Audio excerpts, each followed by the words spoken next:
week.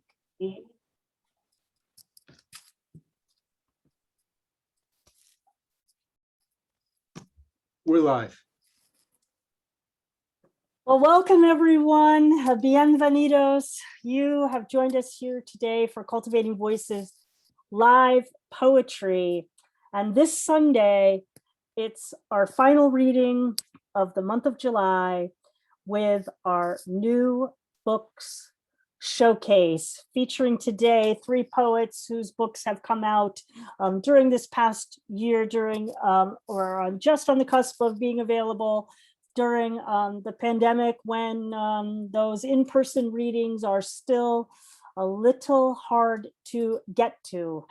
But we started out in March of 2020 doing this to make sure, and started our new book showcase last July to make sure that folks with new books were one of the places where folks could have a platform specifically to showcase new book format. I am Sandy Yannone, your host for today, joining you from Old Saybrook, Connecticut, here in the fine place of New England, although I often join you from Olympia, Washington. A tremendous welcome to all of you watching us live here in Zoom. We have a great audience assembled, and also, even though I can't see you, those of you whom I know have chosen to watch us live on our Cultivating Voices live poetry Facebook page. You have so many opportunities to go to readings everywhere, all around the world, and it truly humbles me that folks joined Cultivating Voices live poetry on Facebook and have continued to come back week after week when possible to participate in our reading series. And I am thrilled to always have what I call the best seat in the house for these tremendous readings. And of course, it's very gratifying as a person who just on the edge of the pandemic had a new book of my own, to be able to showcase, as we do every other week, folks with their new books.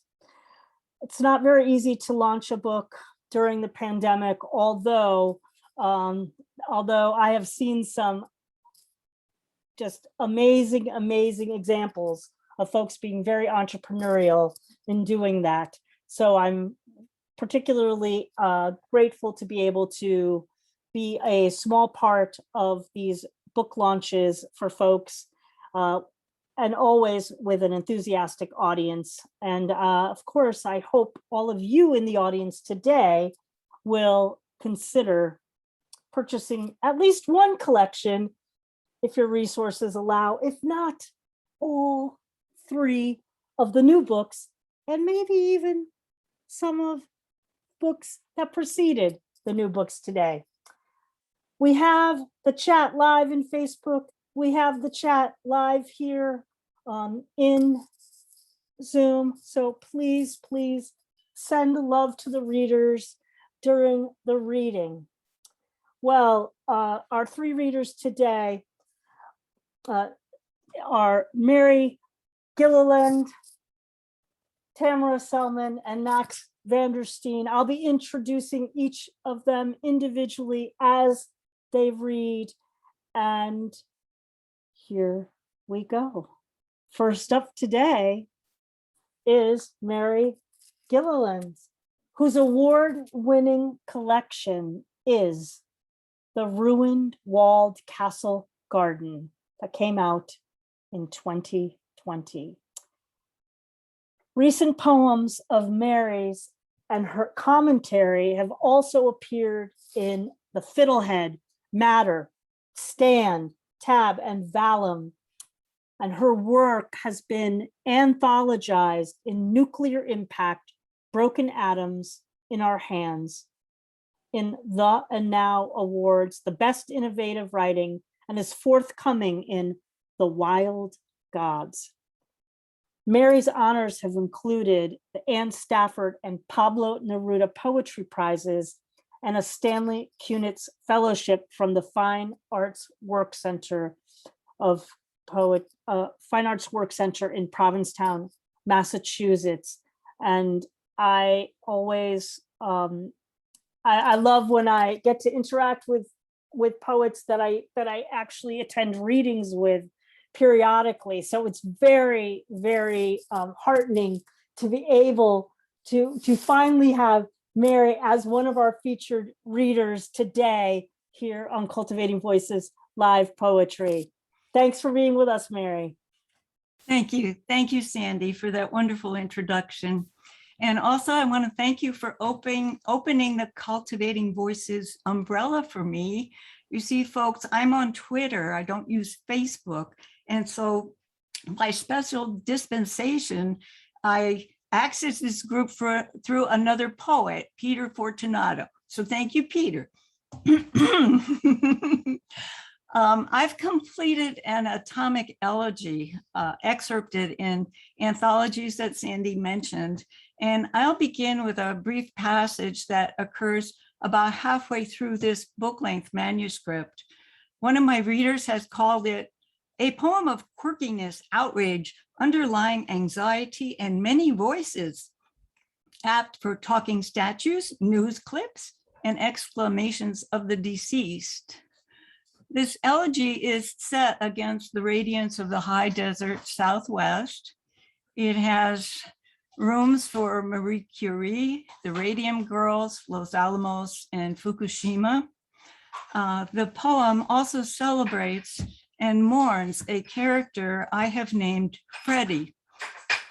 Freddie is a man who lived in New Mexico and was instrumental in the coalition that in 2003 got the state hate crimes law amended to include lesbian, gay, bisexual, and transgender rights. So this is page 36 from Nuclear Family. The narrator is recalling a celebration of the change in that legislation and also a stop that she and Freddie made at a bookstore in Los Alamos. Al would always sit out the dancing. He waved from our table, big smile, big black mustache. The fisherman and I paused for each round of applause for the governor's speech. A deputy from the Capitol offered his congratulations. The lights flicked on and off. Confetti snowed the white tablecloths. All the dancers switched partners, and you were mine. Freddie, it was brilliant that the final team sent to lobby the legislature for passage was 4 women.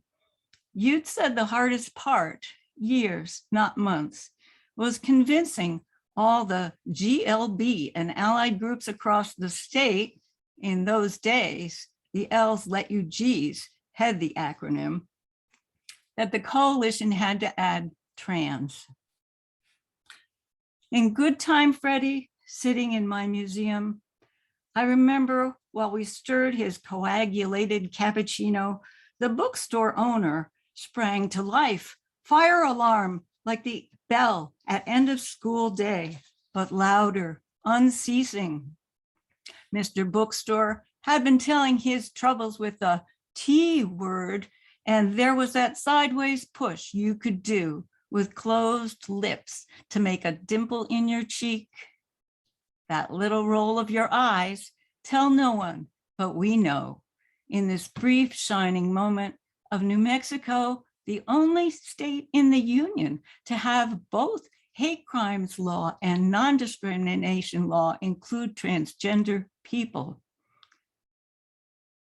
Release, not just the dim inside of that going down slowly bookstore, but the whole small mall was ringing. The din let us escape to finish out our day trip after several days after the Coalition for Equality danced adorned with buttons. I got my rights on July 1st, 2003. 502 West leads out of Los Alamos to 84 and the switch south of Santa Fe to 85. Albuquerque's bowl of light is visible from Rio Rancho, the rosy peak of Sandia, and all the bears that roam it, cloaked in night. Now, with many thanks to Bertha, thank you. With many thanks to Bertha Rogers for selecting the ruined walled castle garden to win the Bright Hill Press competition. I'll read several of the book's shorter poems. To the Dark House is about Virginia Woolf. And in the middle, the second of the three stanzas, I will change voices where the poem switches from she to I. In that middle stanza, Woolf speaks. To the Dark House. Her exorbitant mind withstood headache persistent as sea urchin spines. But neuroplasticity went narcolept when concatenations of specular voices clung like electric eels, nasty welts lodged in her cortex. Her whole word family halted at the border. The unspeakable splashed from its burrow, stronger than she, lush rupture of young bodies stilled, explored as though she were a country. Scratched reams of ink have always brought me the next novel's shape, its true begin, troweling through talk, overheard in a shop on a corner. I carefully brush stray tendrils, the toque, cut of the jacket, length of the skirt, crux of a character who finds herself in a favorite chair, a room where she moves. This site would not excavate. It held sound waves, no footing, the ancient sea culling its sediment, a wet rush of grief and release, his chattering teeth after climax, her stifled bounds. The day was overcast. After lunch, she'd smoke her two Sobranis, let wraiths roam her palate, then walk by the river, something in her pocket besides hands.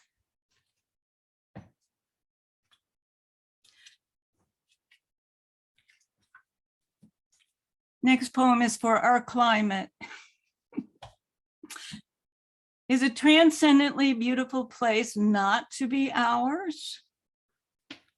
And the historic figure mentioned in this poem, Emma Meal, survived a 19th century hurricane that hit New Orleans. The sea bangs about and sweeps out half the earth of Ile Dernière with half its 1856 summer residents. Chance combination of genes or plans based on the weather consign personal fate to probability. How many can rise to the side of the saints and float among the rocks in a white dress? Shifting winds sweep Emma Meal back in. Little bags for keeping miracles streak her cheeks, lumps of fool's gold. On the last barrier island, entranced, shivering beneath the doctor's stethoscope, Emma fever dreams. The great clod across the marsh channels erodes with each storm strike. In the century after steam, then the century after flight, mortals will rebuild, cite rocks to float among.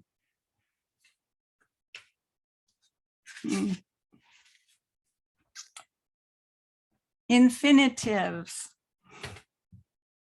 To admit fields are on fire, oil fields, though we do not yet see them burning. To remember our grandparents sweltered each summer, waiting for the streetcar for nightfall to irrigate loosened earth with native water, to bail out the seed banks, to chew our food, to call the bluff of the brand name the marketing genius, to digest resources burnt to a crisp threshold, to savor our craving to satiation, to be free of litter strewn beyond us, steering through the Hesperides, sacred groves, blessed isles, past the ghost of a man on the moon's new frontier, our course set for the destitute sunset. The United States has been waging a war in one place or another ever since it came into existence, and I've been increasingly conscious of militarism as a really vile root of all the hostile isms. Two phrases in the next poem were original names for Baghdad. Those phrases are city of peace and gate of the gods. Occupied. Bruised ribs, raked shins in the search for a sweet grape among dry vines, endlessly back and forth, reading maps, reading the legends, city of peace, gate of the gods. Standing knee-deep in the mud of an untilled field, a rogue bull amid the red dirge, hub of bricks on the floodplain, submerged save for its fame, re-upped, streets radial from the gardens, called again to prayer, land of marshes and sand, looted and forced once more. Bone chips rattling, arms gone to a roadside bomb, meat cold in the bowl. Do I have time for one more? I forgot my start time. One more? Okay. So this is the source of the chapbook title. It's the last poem in the book, Earthly Mishaps. And Mare's Tail is mentioned. It's a very vigorous plant. Also mentioned in the poem is Brother Cadfael. He is a fictional 12th century herbalist and monk who solves murder mysteries. And the poem speaker is a man. He's a gardener, speaks this poem. Earthly mishaps. Faint, humming, inexorable in the damp, below the ruined, walled castle garden. Mare's tail tunneled an 8-foot root. Sly boots. I've spaded the circle, reached to my elbow. Still the plant breaks. As Eve brought a man his labor, it will multiply tenfold. I shop for survival, a sprayer to level pride, melancholy, and unwanted shoots. The canister is lowered from its shelf, bagged in plastic. The till rings, keys in hand. I see the car park as a horse-tracked swale where Cadfael leads his roan, saddlebagged with an apothecary box. Medieval herbicide? As he stumps through mud, the monk's brass scale tips.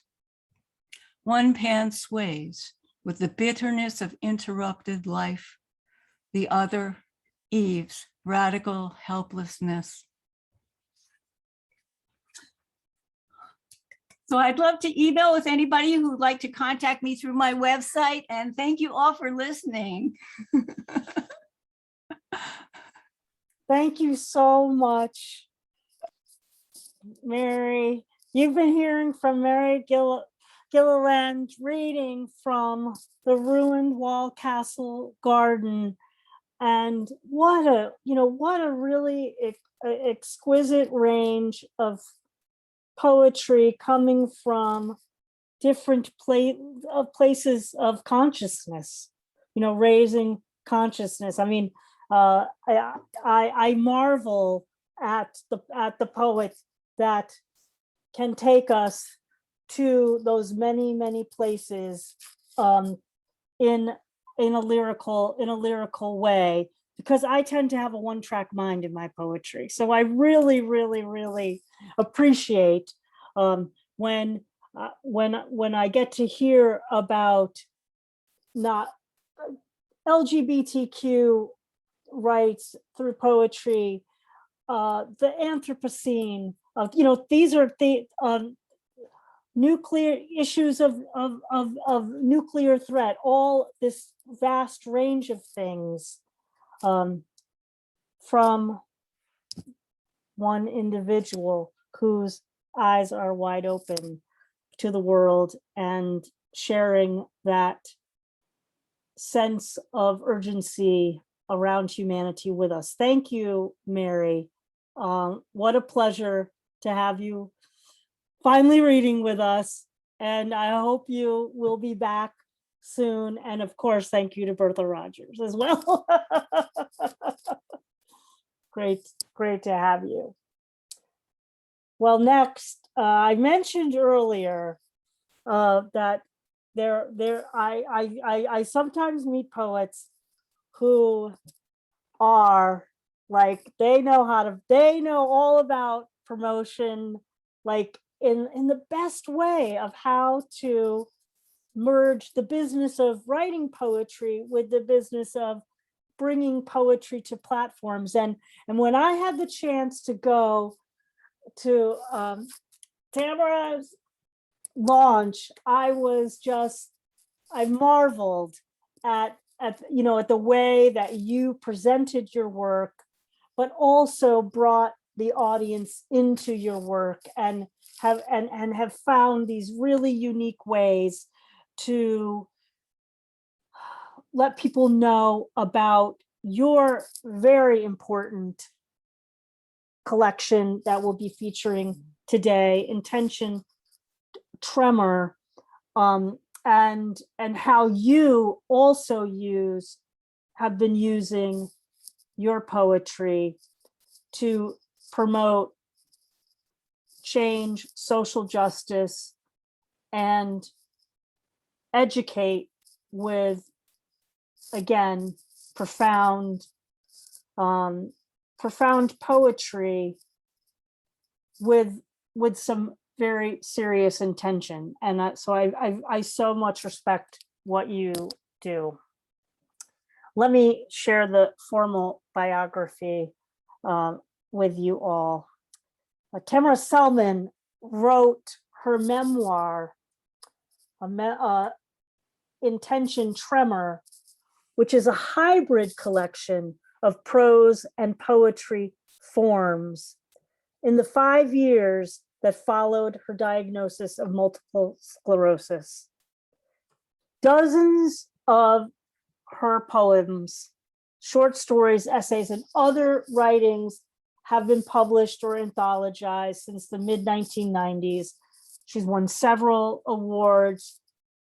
But these days, in addition to sharing this very poignant, primal, necessary memoir in prose and poetry, Tamara spends much of her time gardening, camping, bird watching, hiking, when she's, as I said, when she's not writing, or teaching others how to write their own illness narratives. And isn't that the essence of, in some ways, this reading series, Cultivating Voices, to also be using poetry as the platform to encourage everyone to share their narratives in their unique ways.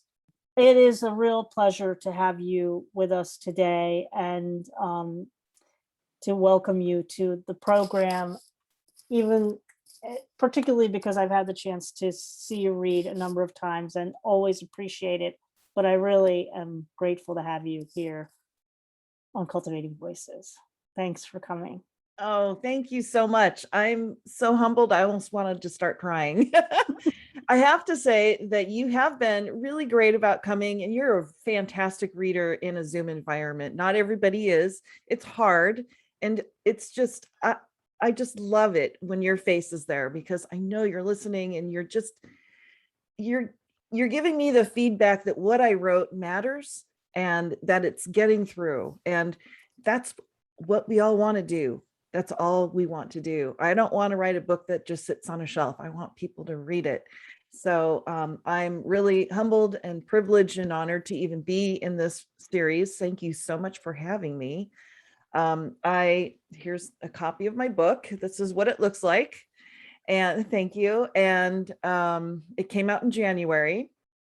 And it has been really, really, really hard to get readings and any kind of attention. A debut author during a pandemic, writing, a mixture of poetry and prose is not going to maybe capture a lot of attention.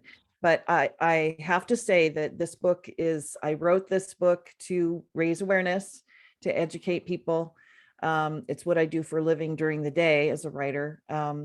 And I want to let people know that I am donating 100% of my take from the sales of this book to a nonprofit called the Accelerated Cure Project, who they work together to help researchers expedite their research. They do a lot of data collection, and they also have a really important community aspect to them in which they support people with multiple sclerosis through policymaking events that they take on and manage at the Washington, D.C. level. So every dollar that I make from this goes to them. So if you want to buy a book, buy it for them. Don't buy it for me, buy it for them, and buy it for yourself. Because I think there's something in this book for anyone, whether you are sick or not. And I only hope, and that my main goal was to write a book that was sort of a memoir, but also maybe a roadmap for someone in the future who may be facing down a chronic illness diagnosis. So thanks so much for having me. I'm going to start where else, but literally at the beginning. This is a prose poem. This is how it all probably started, but we'll never know for sure because I wasn't diagnosed until age 47. But there's two phrases in this poem that I want to share. It's a prose poem. One of them is the term intercostal, and that stands for the muscles that that are in between your rib cage. They help you to breathe, help your rib cage to expand and contract so that your lungs can take a deep breath. And then the other term is pleurisy, which is a lung condition of sort of uncertain origin. It's kind of an old-timey term people used when they didn't know what else to call it. They just call it pleurisy. Okay, so that's important for you to know. This poem is called August 1975. It first happened when she was a month shy of 10, a curly brown ribbon of a girl who played softball, fished for crappie, read books in her cool walkout basement on hot summer days, rode her bike in endless circles. A girl without a stitch of fat, a lean, muscular thing, flush with the energy that radiated from the ever curious coals of her brain. A perpetual motion kind of girl, but an obedient girl who rarely asked for attention, who rarely complained of anything except for going to bed at a decent hour. That day, she would pick blackberries in the orchards across the street with one of many best friends named Michelle she would have throughout her life. She laced her shoes, tugged her hand-me-down Wrangler cutoffs into place, grabbed the Tupperware bowl, and stood there. Large grips, stiff and unrelenting, pinched her around the ribcage. She likened them to the curved claws of a 1960s TV show robot. Her fingers fumbled the bowl. It banged in the hollow plastic voice across the wood parquet floor. Instinctively, she stood even straighter than before, tried to breathe. Those intercostal efforts abandoned as the cinching grew severe. Her breath came shallow, followed by stars in her eyes. Her grandmother sidled in from the kitchen. "Raise your arms." The girl tried to, but the pain seized fresh her rib cage, spasming. Her brown eyes pooled with involuntary tears. She dropped to the floor, a cat on all fours, writhing in the grips of an invisible vice. Excuse me.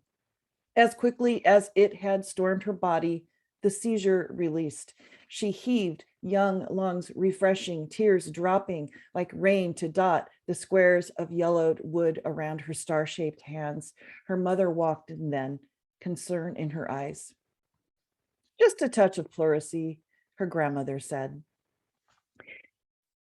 And what I describe in that poem is what is called the MS hug, not, totally ironically, because there's nothing pleasant about having this happen. And it's probably the one symptom that I continue to have, and it still hurts like heck. So one of the chief reasons I went to see the doctor at age 47 was a symptom that I think all of you will appreciate. It would make you worry as well.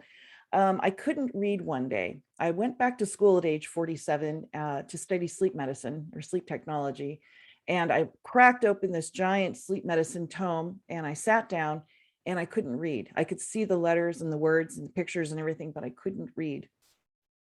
So I'm going to show you, this is a blackout poem. And it's called With Alexia Without Agraphia. Alexia is the word for being unable to read or comprehend read material. And agraphia is the inability to write something that you can otherwise communicate. And this blackout poem uses a letter to the editor from the Journal of Neurology, Neurosurgery, and Psychiatry from 1996. With Alexia Without Agraphia. I need my glasses, hold on. I'm going blind in my old age. Ah, okay. Oh, so much better. With Alexia Without Agraphia. Initial manifestation, a week-long inability to read. Speech fluent and normal, could write fluently on dictation, spontaneously able to name objects, letters, colors, and numbers, unable to read the whole world. According to Poser criteria, retrochiasmal disease and higher level visual disturbances, clinically silent, with alexia, without agraphia. First described by Desjardins in 1892. Lesions disconnecting, pathways demonstrated, severe disturbance of reading comprehension, compromise, true for patient as initial manifestation, unusual first reported result from multiple sclerosis. Thank you. This next one, I'm going to roll right into the diagnosis poem because, I mean, this is the beginning of the journey, really. Once you've finally confirmed something, suddenly you really can't go back. And quite simply, this poem is called Diagnosis. Here is the proof, Dr. K said, clicking magnetic scans of my brain, the remarkable white holes, the countless grains of sand, the countless grains of salt that could grow larger. I have a lesion too, she admitted. Who knows how it got there? I'm a neurologist and I know how it could be anything but. Except in my spinal fluid, cells not normally invited across that porous aquatic barrier have left behind their spore. Over time and space, narratives in the vault of my medical records corroborate symptoms. The tremoring leg, the relentless fatigue, the crawling skin, the crackling sparklers across my scalp, the incessant tinnitus, the times I've left sentences unfinished, don't even recognize when I have spoken words at all. Impossible elements in a perfect cytokine storm. How to right this ship is still a matter for lab rats, longitudinal volunteerism, and trial and error. Choose a new normal. Choose a life of pill bugs, or you can choose what's behind door number 3. Her expression was plaintive. What will it be? Honesty. She finally smiled, nodded, said, walk heel to toe for me, pointing. And I did.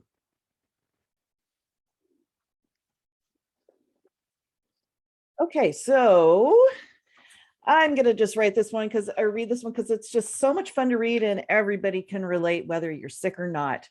Let me tell you, when nobody in this room has not done this, we've all done this, double negative. When you find that you have some unusual symptoms, what do? You go to Dr. Google and you look it up, and then you just discover this whole weird world of online medicine, quote unquote. So you'll all find this familiar, I'm pretty sure. It's called The Expert, and it's a prose poem.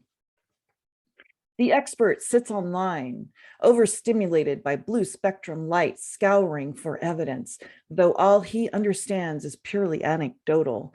The first person accounts, the stories from a friend of his sister's boyfriend's boss. He misinterprets clinical studies, decides 2 and 2 equal 5, wonders why science is taking so long to discover a capital C cure. He is not a biologist, but he might be a theologist. He does not know B cells from jail cells, from T cells, from killer cells, from supercells. He thinks the cure is known, locked in a cylinder, in a vault, in Antarctica, where nobody will ever find it except through an act of espionage. He thinks sick people are the cash cows of the corporation, that vaccines are for fools, that medicine is poison, big pharma, the enemy. But vitamins are miracles, even when they cost you your electric bill.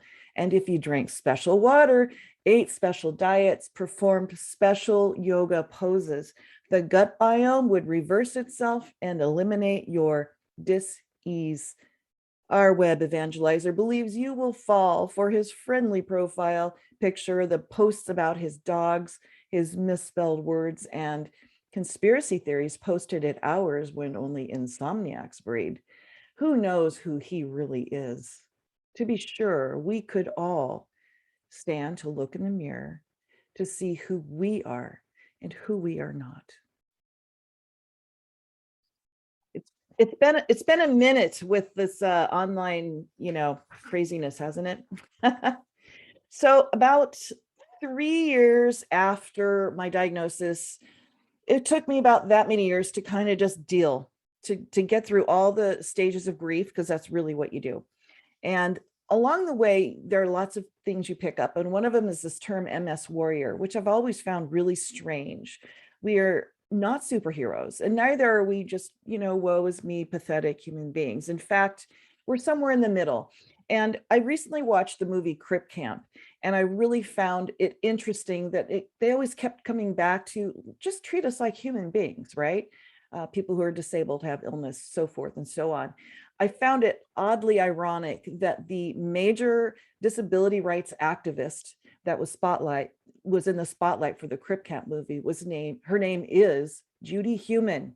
Let's take a clue, right? So I went through all the things, and about 3 years later, I took to task the term MS warrior in this poem. The first line is its title. The year I came home from the war followed 3 years spent grieving fresh diagnosis. During my time in those trenches, a bloodless coup commenced, cold and indifferent. My gray matter calloused, my stomach shredded and relined itself. The ringing in my ears roared despite the silence of it all. Later, the flash grenades I'd lobbed at robot insurers and ignorant minions of Dr. Google were the same hot potatoes that blasted me a path to my new normal after MS reassigned my orders. In peacetime, I'm a civilian now, and yet my war wounds persist. Surprise attacks of nerve pain across dermatomes, the sabotage of my vitality by an unseen enemy, the inactive lesions and distressing side effects of medications. When symptoms reemerge, I perform reconnaissance missions to rule out foreign invaders. There is no such thing as diplomacy in this Cold War, nor should you call me a warrior, in spite of the armor of my intellect, which I've used to forge words into worthless ballistics. I did not volunteer to become a veteran of this exhausting assault on my spirit. If you catch me looking over my shoulder, I'm not looking for a fight, but for reasons not to fight at all.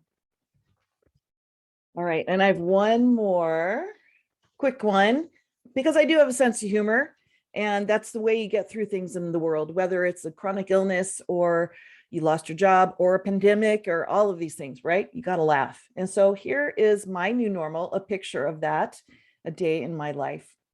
And again, I want to tell you to visit intentiontremorbook.com if you're interested in buying the book, and that your purchase will definitely help a nonprofit help people with MS and their researchers trying to find a cure. Thanks again. Sideways.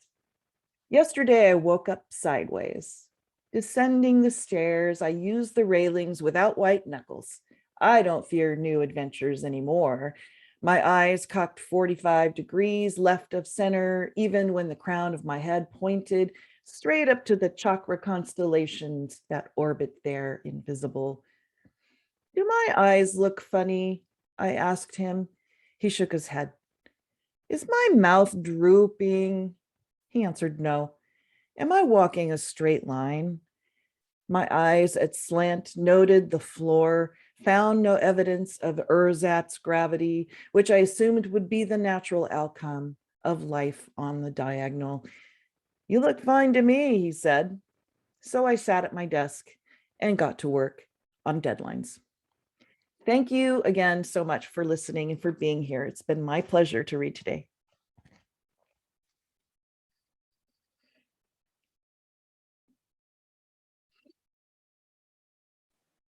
Thank you. Thank you. Thank you. Thank you. There is no such thing as diplomacy. What a, I mean, you know, what a way to, you know, hold that truth in that line, like for your journey. There's so much in the chat about how you use the confluence of science and even the language of militarization to discuss, you know, the very real Judy human way that one with MS moves from, as you mentioned, that disorientation, like that came from literally not being able to read to then being able to share, to empathize, to educate, and really serve as an activist to support others. So not only through the dis-ease of MS, but I also think the connections with how we also think about ourselves as people who are sick or well, and what does that really mean? You and I have had conversations about this, and I very, very much appreciate how you've used your story to connect and empathize and bring people into their stories. And again, I can't emphasize enough, please consider, you know, purchasing books today, folks. You know, Tamara's donating proceeds for the continued exploration of that capital C cure for MS, and so appreciate your efforts to use your experience, but to do that good work through that. I mean, you're amazing, and I love the work. Thank you. And of course, I look forward. This is the last reading on your virtual book tour. Thanks for making it on Cultivating Voices, but I look forward to hearing more of your work, of course. Around town. Thank you. Well, our last reader today on our new books showcase, and I'll come back at the end and tell you what's up for next week, and I'll give you a little preview of August. Our next reader is our good friend Where I usually am would be to the north. This time where I am a little north, well, more than a little northwest.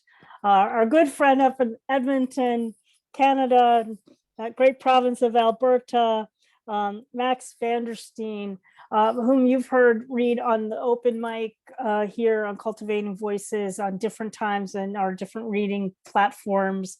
And now, of course, we're very, very happy to be able to support Max through launching Max's new collection.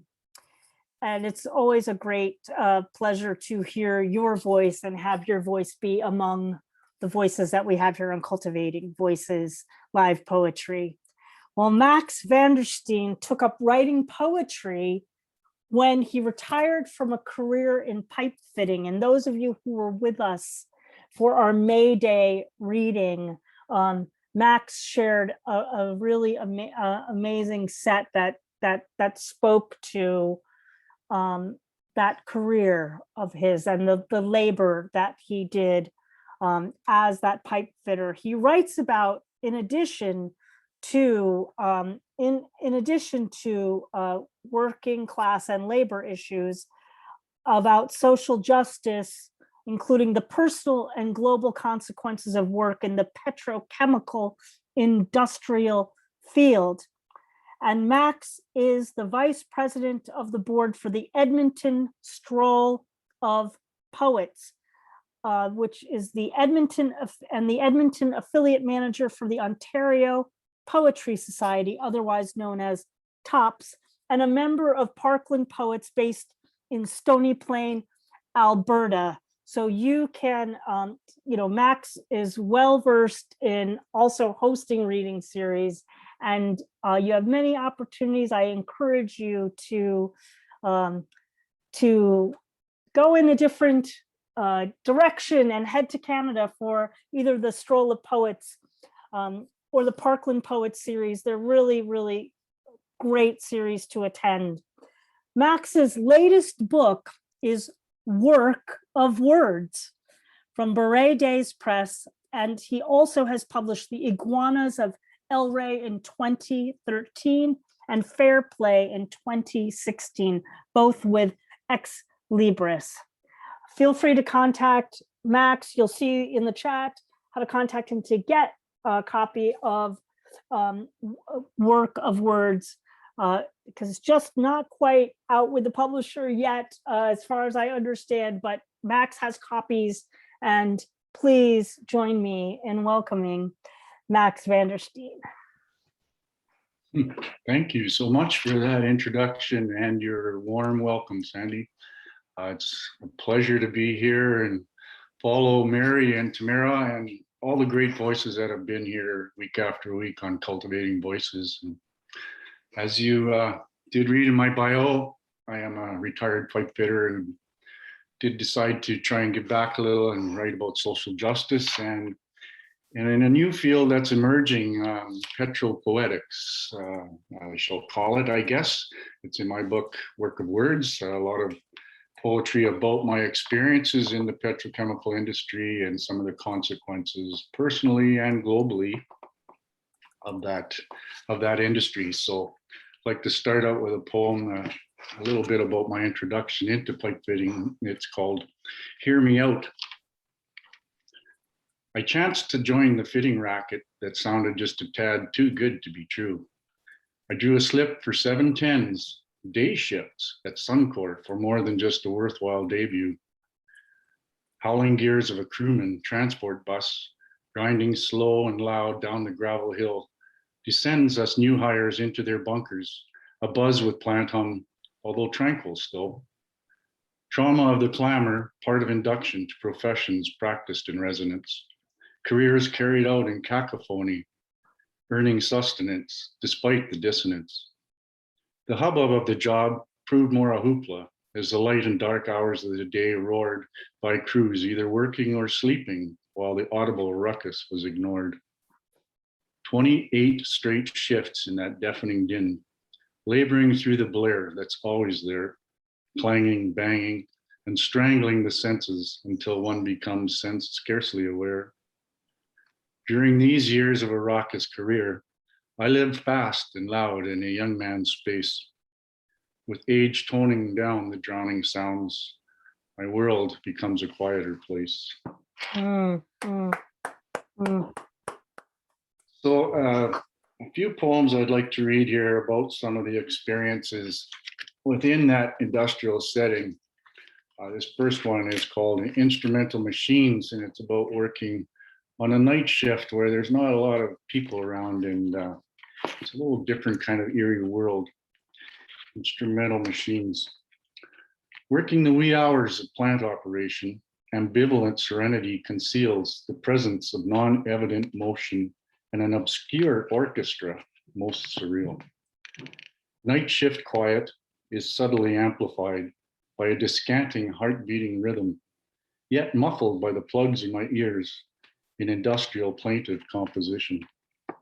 A pulsing fluids pump through the piping, chorus of compressors thrumming percussion, a staccato of steam hammer in the high lines, like a pinging interplant discussion. Droning murmurs of motors hard driven, whistles of steam escaping heat tracing, and spattering of cooling tower waters, an ensemble of sounds interlacing, a serenade of clangor and clamor, in unison, a soulful symphony, a concert of cadence and harmony created from chanted asynchrony. This next poem is about a specific kind of job during a shutdown where a tank was emptied out for tradesmen to go in and do some repairs, and it's called Aurora Diametrica. One immense tank amidst many in the farm, in envelopment, appears disparate, ringed and cluttered with crowds of equipment, rumbling, smoking, working to repair it. Heaters, generators, fans and welders, lights and bottles of compressed air or gases, and a mass of ducts and cords and hoses, and everything through the manhole passes. Lights strung like a stellar display, melding in the mist encompassed within, hazily radiate. A surreal scene, seems not real, but more like science fiction. Through brumous atmosphere inside the drum, two orbs appear, spaced geometrical, as opposing manways beacon each other like an aurora diametrica. Portals providing access and egress, an exchange of in and external places. Lenses to and from this mystic moonscape, complete with images of lunar faces. Symmetrical men watch from the thresholds, keeping their eye on our situation. They are but two conduits to the planet, and there are only two views of this constellation. Green clad, we umbilical aliens, restoring integrity and function, created inside the vague and vaporous vessel, nebulous scenes of nexus and unction. In pairs, smoke and sparks and light surrounding, like rituals performed for prayer or repair. In earnest, we restitute the inner space. Inside, our concern is getting out of there. The next one I'd like to read is actually a three-part poem, and it's kind of dealing with some of the science and physics of our trades. And it's called Laws of Motion, as we all know some of the physics laws. Part one is called Behavioral Designs. On a work deck at the exchanger head, and a hot sunny day on that scaffold, attaching the ratchet to nut 60, Pascal's hypothesis has us baffled. Reckon he nor Isaac Newton ever knew the specs or torques their theories would impact upon mechanics and technology where procedures and values interact. Bemused, we believe and adopt the creed of laws established in Renaissance ages, with Archimedes' doctrines now driving industrial tools, routines, and wages. A rotational force of physics and labor with cross-pattern torque sequence defined. 64 studs circle the vessel tubes, each with a number and measure assigned. From 1 to 33 to 17, 49, and then start again at 2, passing the impact driver back and forth until each nut is tightened by the crew. The sequence is repeated to guarantee specified values of foot-pounds or joules in accordance with both engineering and local trade union bylaws and rules. Either dictated or legislated, newtons of force, Newton meters of torque, ordinances, provisions, and standards regulate most conditions of our work and of our power expelled, refitting facilities by rules bodied therein. Laws of motion enacted in exchange like energy shifts between media within. When momentum transforms to inertia, the equal and opposite reaction, across the process or the labor force, as determined by laws of mass action, elevated friction in the systems impedes mechanism, induces rupture, and other unintended twists until torsion results in compromised structure. So part 2 is another type of work in a plant, industrial plant. It's called Plummet from the Summit, and it's about working on the side of a tower. On a platform, clutched aside the tower, thrusting through decks over vessels below, 2 men attempt to don their PPE with no room to turn or recess to go. 120 feet above ground, swing gate and railing their security and protection from Sir Isaac Newton's standard for universal gravity. Attractive forces favor objects proportionally according to mass, where the pull to earth renders a reckoning with power mortals cannot overpass. To replace a probe outside the framework, a transmitter to relay the pressure within reach and easily accessible, yet beyond the barricade, however. Compromising equipment containment and exposing unsecured tools to the odds of human skill and scrutiny versus fortuity and the will of the gods. Celestial forces follow physics strictly according to elemental laws, where the draw of earth delivers solid grounds to claim the consequence of faulty cause. Most inexplicable when it happened, the event was the descent of a wrench that plunged and ricocheted through the piping when it slipped from the tradesman's outstretched clench. The clangorous scream of steel on steel echoed the persistent, piercing sound. On its harrowing descent to the men, anxiously seeking shelter on the ground. Foreboding forces threaten above relative to a menace of horrors, where the will to survive impels men to flee for the safe buffer of covered quarters. And part 3 is called Patterns of the Masses, another type of motion, now leaguering a lot of tradesmen moving back and forth to where the work is, right? Called Patterns of the Masses. On the staging inside a reactor, an assemblage of men crowd the workspace and share the workload as a composite crew of varying trade, race, age, and birthplace. Boilermakers, pipe fitters and welders, apprentices, journeymen, young and old, men from the West, from the Rock, and from Quebec, some of sloth or spirit, and every fold. A collaborative force laboring collectively, mostly far from their homes, bustling to construct the diffusers and engage like a swarm of devoted drones within latticed honeycombs of the hive. The money is the honey to which they're lured, warranting the itinerant lifestyle to which many have now become inured. Men with dependents, debts, and compulsion to journey miles away from family, able men and skilled with dreams and desires, thankful for this opportunity. Fellow travelers, tradesmen, and brothers, financially coerced to relocate and drawn by jobs in Alberta's oil sands, congregated here to collaborate on the rebuild of this refinery as long as it takes and long as it lasts. From this job, likely back home in the Union Hall, according to their jurisdictional contracts. But here for the haul, be it long or not, to earn what they can, where and while they can, not thriving, but surviving the cycle until they may escape from the caravan, commuting cross-country for a living, and hopes to undertake their vocation.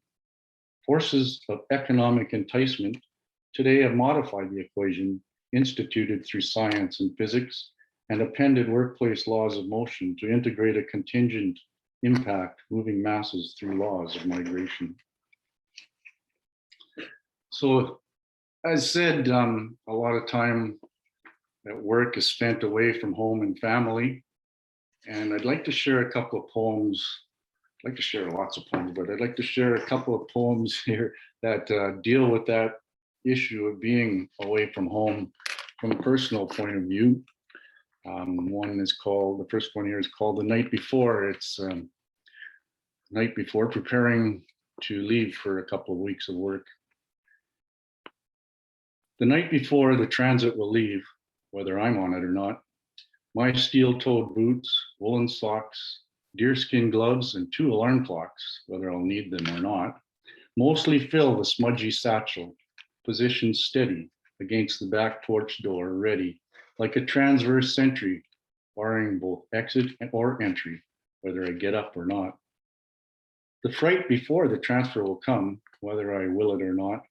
My dear children and gentle wife, those most important in my life, whether I'm with them or not, mostly fill the motley thoughts steadily mixing in back of my mind, transfixing choice between security of currency or family, whether I'm there for them or not. Before the light, the transition will overcome, whether I force it or not, my longings for peace and serenity, and my bonds to home and family, whether I'm in it or not. They mostly fill the saddened psyche, steadily lurking all the while the body's away working to put food on the table and make things more stable, whether I like it or not. Another one here, again, about being away from family and what you're missing, you know, when you're away for so much and things that happen at home. It's called My Girl. Miss you, I do, with the first breath I take each morning, feeling here is a mistake. In my cradling arms, if you could be, baby. If you were here, I'd adhere to you, maybe. Accelerate days if I could do, honey. Abbreviate nights for any amount of money. To exchange the relived recollection for a living and loving connection. Eliminate miles between us, sugar, and terminate the treadmill camp rigor for delicious wishes and benevolent wants that my longing heart and soul daily haunts. To witness your life and maturation, to share growth and your social education. Dial into, not up, I'd rather, sweetheart. Being with you'd be better than apart. Feel your tender love and admiration instead of recurrent mutual frustration. Justify, if I could, my weekly migration, or rectify, if they would, the work situation. Sooner or later, hell or high water, I vow not to bow out on you, daughter, to swim free of this solitary girl before you're no longer my little girl. Just a couple more poems, if I could, about, like I was saying, about personal and global consequences. This one here deals more with personal consequences that I am so grateful when I came upon retirement that I still have a healthy life in front of me compared to so many of my brothers and sisters that have passed away at early ages from exposures and what have you, accidents. This is called a trade. Liken me to any of the many men who have left the playing field, luckier than some at the outcome when the recap is revealed. We are kicking through the litter on the sidelines or in the coal mines, feeling just a little bitter. I was beckoned totally by the money, but now I wonder at it all when I recall the conditions we worked under. We thought then worthwhile to attain and maintain a family lifestyle. Reckon me fortunately uninfected by the contaminants in the air, carbon hexes and fibrous asbestos that lingered everywhere. Figure me inflicted to forgive over benzenes and carcinogens, dioxins and mutagens we endured so that we could live. Imagine me far from where sulfur saturates the air. Picture me on a Caribbean island where no bitumen inhabits the sand, where mercury rises in the thermometer, not throughout the local water. Define me proudly by my trade, but protect me from the trade I made.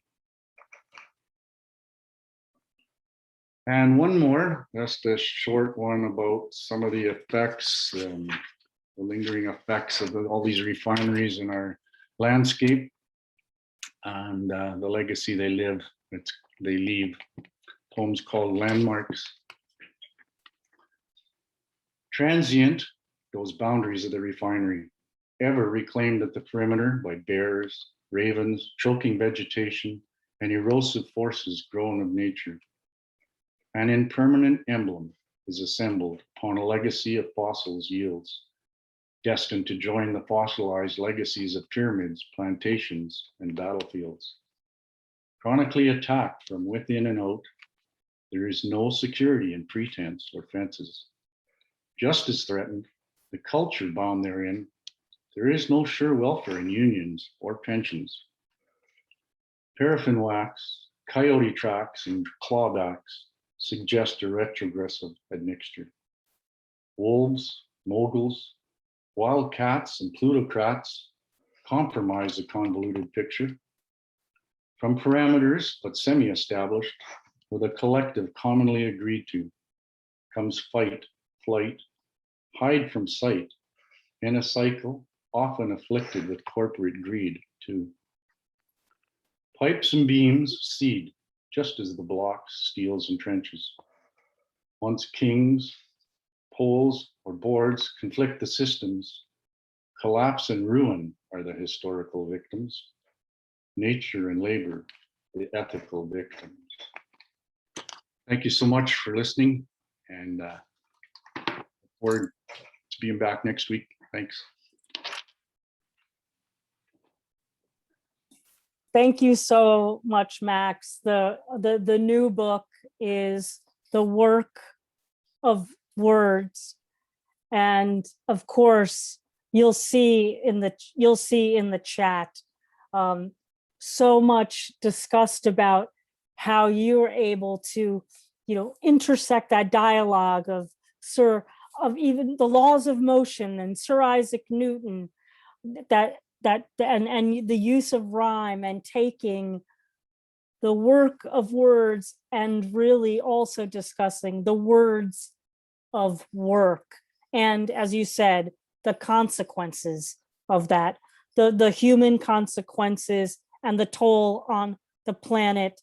Again, what I really have appreciated today is how, each one of our three poets has brought a close eye to some very significant issues that I will use the word that plague us. I will use the word plague. I'll use it. That plague us as humans, and also all the species that we share the planet with, as well as the planet, even at the sake of our well-being, which is often called our paycheck.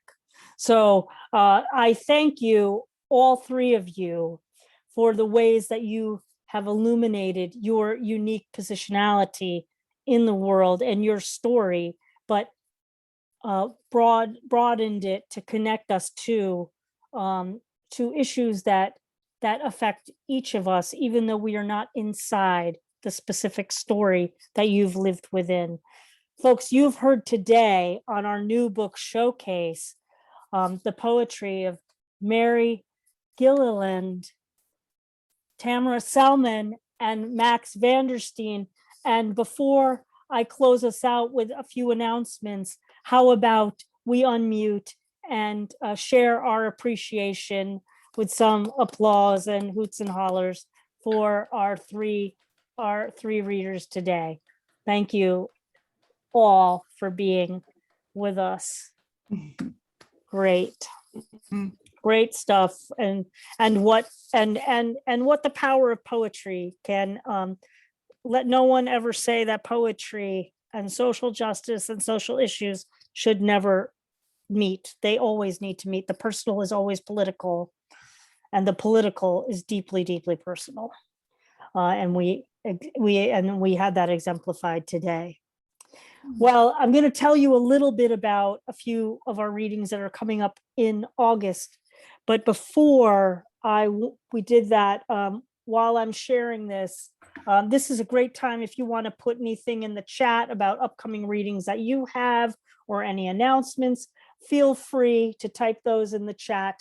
And I'm wondering if Billy Brown is still here in our audience.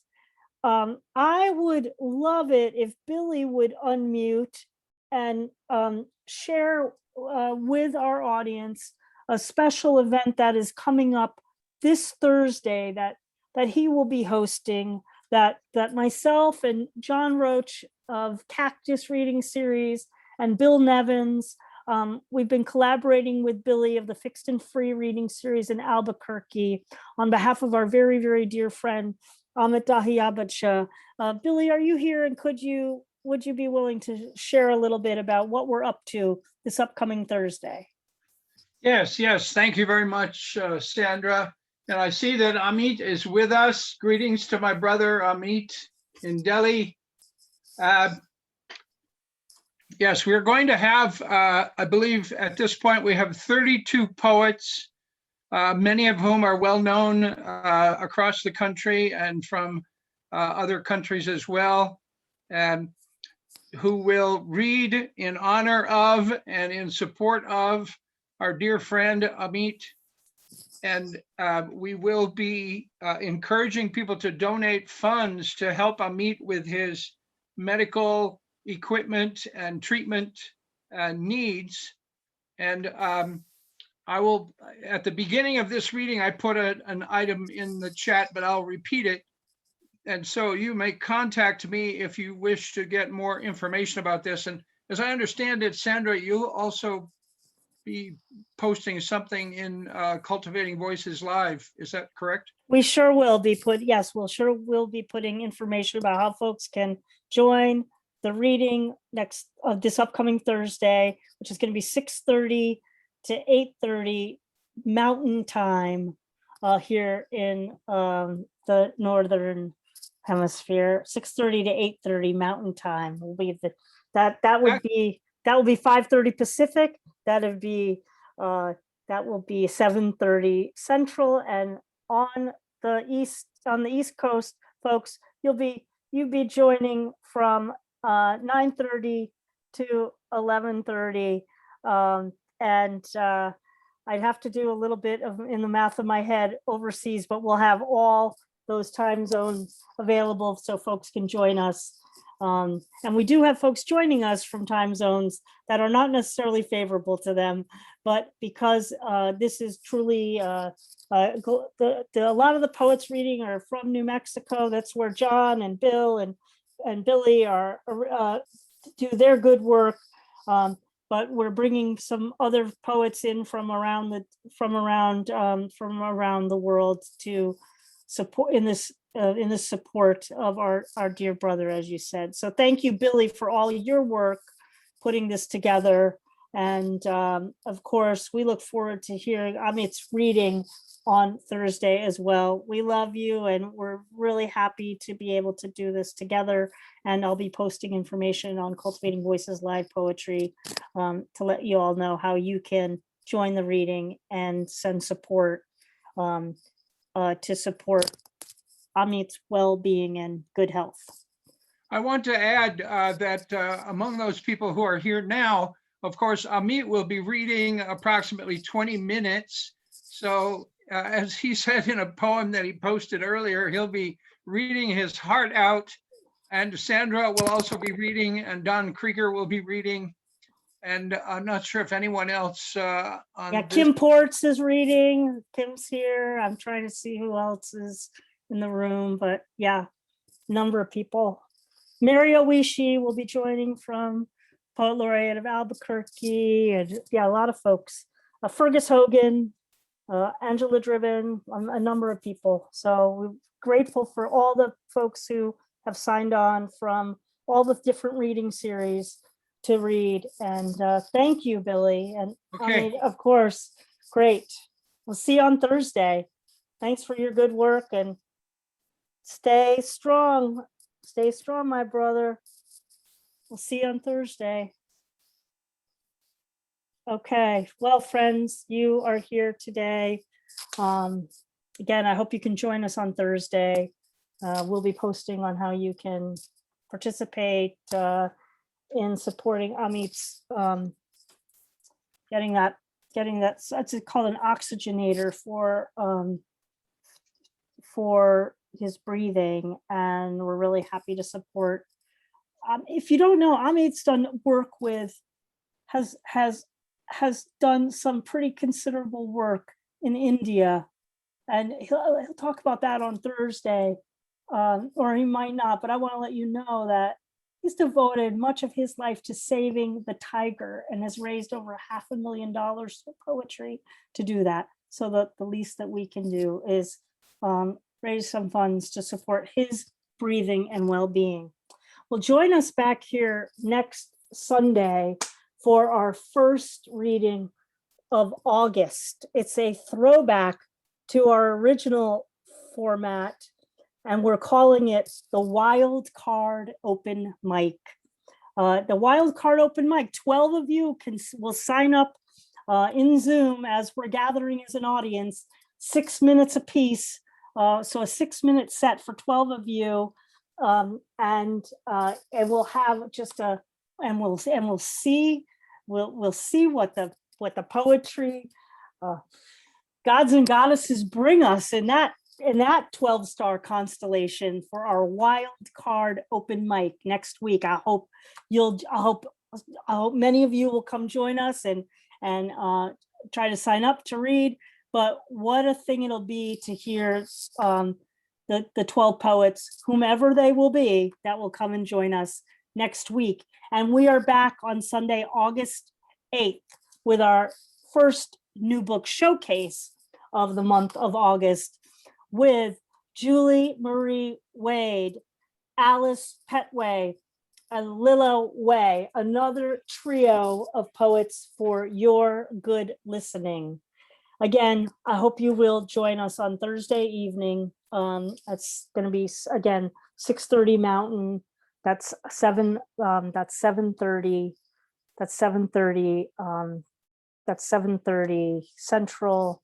And that would be 8:30. I might have said 9:30, but I'll get the time zones correct for our reading, benefit reading with Amit. And thank you for joining us today. And as always, I end by thanking, of course, Don Krieger for being our wizard of the production that goes into creating Cultivating Voices, and to Kim Ports Parsons for her very vivid, inviting graphics that allure you to our reading series. Oh yes, it's the poets, but also thanks to Kim's graphic design spectacles that are very provocative. Folks, as you've heard today, our humanity really depends on our deep listening of one another and the unique stories that connect us to the earth, the planet, and to each other. So as I sign out today, please take care of yourself.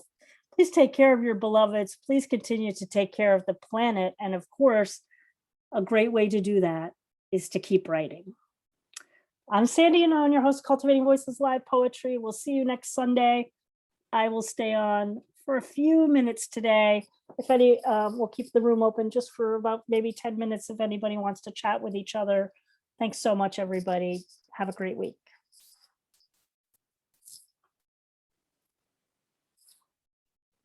There we go.